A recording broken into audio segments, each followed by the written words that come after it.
సినిమాలో ఇద్దరు హీరోలు కనపడినారండి నాకు. బాలకృష్ణ గారితో పాటు తమన్ గారు. తమన్ గారు బ్యాక్గ్రౌండ్ మ్యూజిక్ అనేది సినిమాని కాపాడింది. బాబీ గారు డైరెక్షన్ ఆయన ఎంత కష్టపడి సినిమా తీశారో బాబీ గారు చూపించారు. కానీ స్టోరీలో కొంచెం ఎక్కడో వీక్ ఉన్నా తమన్ గారు కాపాడినారు ఈ సినిమాకి.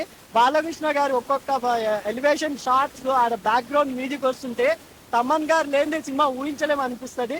నిజంగా BB3 ఒకటి యాడ్ చేయొచ్చండి. బాలకృష్ణ గారు, బాబిడేల్ గారు, బాబీ కొల్లని గారు, ఈ ముగ్గురు బీబీలు కలిసి సినిమాను ఆహ్లాదకరంగా తీశారు. అది కాకుండా పాటల్లో కూడా దబ్బిడి దిబ్బిడి అనేది చాలా బాగా ట్రోల్ అయినా కూడా, ట్రోల్స్ వచ్చినా కూడా అండి థియేటర్స్ లో అదిరిపోయిందండి. ఒక్క సాంగ్ కి ఎంత ఫ్యాన్స్ గోల అంటే ఇది ఐమాక్సన్స్ అయిపోయింది. కానీ మాస్ థియేటర్స్ లో అయితే మొత్తం కుర్చీలు కొట్టేస్తారు ఫ్యాన్స్. అంటే అఖండాకి భయపడ్డారు. తమన్ మ్యూజిక్ బాక్స్ పగలగొట్టారు కదా. దీనికైతే నిజంగా ఈసారి ఎక్కడైనా మీకు న్యూస్ వచ్చింటుంది, అమెరికా కానీ USA UKలో బాక్స్ పగలగొట్టాయని అనుకుని. ఎందుకంటే తమన్ గారు బ్యాక్గ్రౌండ్ మ్యూజిక్, బాలకృష్ణ గారు అంటే ప్రాణం ఇచ్చేశారు భయ్య.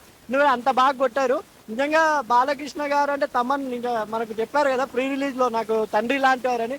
తండ్రి రుణం తీసుకున్నారు ఆయన. ఈ సినిమాకి మెయిన్ ఆఫ్ ద బాలకృష్ణ గారు హీరో అయితే మన తమన్ గారు హీరో అండి. నిజంగా బాలకృష్ణ గారిని బాబీ గారు ఒక ఫ్యాన్స్ కి, నిజంగా బాబీ గారి డైరెక్షన్ ఎలా ఉంటుందంటే ఆయన మామూలుగా మన మాదిరి చొక్కాలు చింపుకొని సినిమాలు చూసే విధంగా ఉంటాయి. నిజంగా ఆయన సినిమాలు చిరంజీవి గారి ఫ్యాన్స్ కి ఎలా కావాలో అలా తీసి ఇట్టు కొట్టారు. దీంట్లో బాలకృష్ణ గారికి ఎలా కావాలో అలా తీసి ఇట్టు కొట్టారని నా అభిప్రాయం.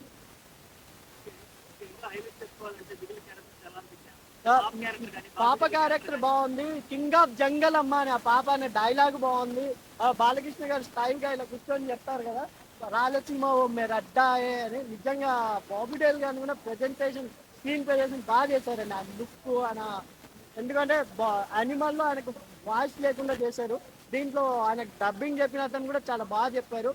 మనము అఖండలో లెజెండ్ లో చూసింటాం. జగపతి బాబు గారికి బాలకృష్ణ గారు జగపతి బాబు పడడం వల్ల సినిమా చాలా హైట్ అయింది. దీంట్లో కూడా బాలకృష్ణ గారికి అండ్ బాబిడేల్ గారికి మధ్య వచ్చే సంభాషణ హైలైట్. బాబిడేల్ గారు చాలా బాగా కనబడ్డారండి. మనకు బాలకృష్ణ గారు అండ్ బాబిడేల్ గారి కాంబినేషన్ అదిరిందని చెప్పుకోవచ్చు. ఈ సినిమా సంక్రాంతి బ్లాక్ బస్టర్ అని చెప్పుకోవచ్చు. ఫైనల్లీ కలెక్షన్స్ పరంగా చూసుకుంటే బాలకృష్ణ గారు లాస్ట్ వీరసింహారెడ్డితో 80 క్రాస్ చేశారు, భగవత్ కేసరితో. ఈ సినిమాతో కంపల్సరీ 100 కోట్లు కొట్టే ఛాన్సెస్ ఉన్నాయి. ఎందుకంటే సంక్రాంతి కోసం ఎలాగో ఫ్యామిలీ మూవీ కాబట్టి. ఇప్పుడు యాక్చువల్ గా పాయింట్ ఏంటంటే సంక్రాంతికి వస్తున్నాం అనేది ఆల్రెడీ ఫ్యామిలీ మూవీకి అది సూపర్ టాక్ వచ్చేసింది. ఆ సినిమా తట్టుకొని ఈ సినిమా మళ్ళీ కలెక్షన్స్ అంటే కొంతమంది నెగిటివ్ చెక్ చేస్తున్నారు, ఈ సినిమా కూడా స్టోరీ లేదు ఏం లేదని. కానీ బాలకృష్ణ గారు, తమన్ గారు సినిమా నిలబెట్టేస్తారని నా అభిప్రాయం.